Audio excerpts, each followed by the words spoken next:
mulțumesc încă o dată, Carmen. Și nu mai fac așa un discurs de perioada asta. O să te invit cu acordul tău să descifrezi acest parfum în fața Carmen și în fața tuturor persoanelor prezente. Îl descifrez pe și miros numai eu? Nu, tocmai asta este ideea. Ele sunt 7, cum am zis, și toată lumea de aici are posibilitatea să le testeze la nivel. Fără niciun fel de... Mulțumesc tare mult! Stai lângă mine! Doriți să testăm împreună? Mirosim împreună, da? Haideți! Îl susținem pe Cristian! Păi nu susținem noi românii noștri, mulțumesc de suflet! Aici? Aici? Ok. Stai așa.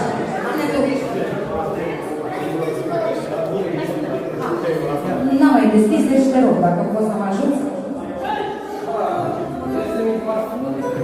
Așa. Și cum se va deschide așa? Încearcă tu să deschizi. Eu, da? Să nu iasă ceva de acolo să-mi despete. Ai onoarea... Bravo, lor!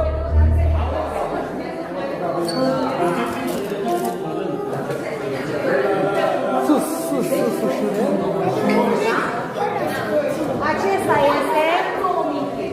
Acesta este Mythology Apollo. Haideți să încercăm.